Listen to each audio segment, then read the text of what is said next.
Tere kõigile ja head uut aastat. Ongi 1. jaanuar 2021 ja paratamatult vaadatakse tagasi möödunud aastale, vaadatakse tulevale aastale. Kui ma mõtlen positiivse poole pealt, siis 2020 oli meie perele eriline.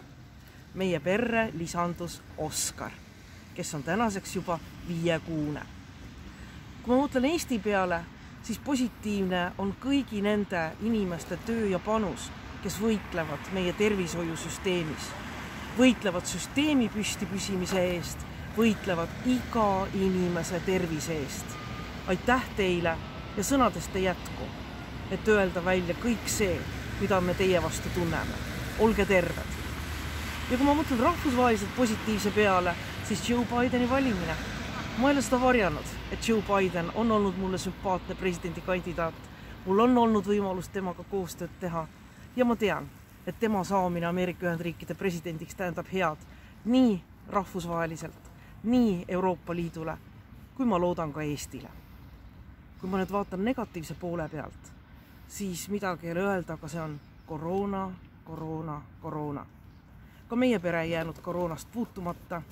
Tänaseks me oleme kõik terved, aga olime jõulupühade ajal ja uuel aastal isolatsioonis. Ma olen kokku teinud ligi 30 testi ja just praegu tulin viimase testi tegemiselt. Siiamaani on nad olnud negatiivsed, ma loodan, et nii see ka püsib. Aga sellist jõululaupäeva, kus me olime kõik eraldi ja Skype'isime ja rääkisime arvuti ja telefoni vahendusel, ei ole meie perel varem olnud.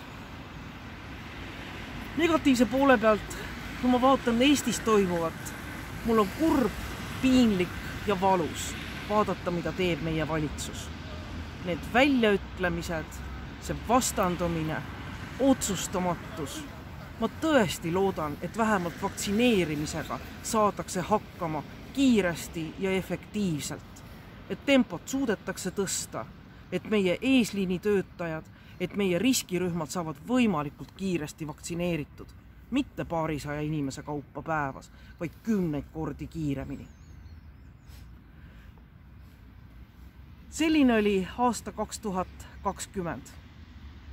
Mida ma oostan aastalt 2021? Ma tahan, et oleks parem. Ma soovin, et oleks parem meile kõigile üksikisikutena. Ma tahan, et oleks parem Eestile.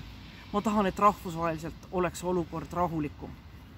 Ma tahan, et me paneksime piiri koroona sellisele levikule. Jah, ma tean, et me peame õppima elama koos koroonaga, aga ma soovin, et kõik inimesed, kes soovivad, saavad vaktsineeritud, et me saaksime vähemalt vastu suve pöörduda tavapärase elu poole.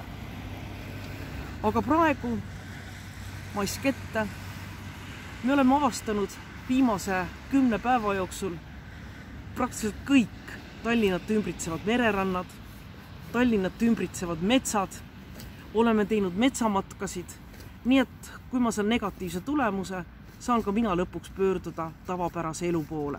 Ja juba varsti hakkab töö Euroopa Parlamendis, aga sellest räägime järgmine kord. Head, õnnelikku, edukat uut aastat teile, palju rõõmu, palju päikest, püsige terved ja kandke maske.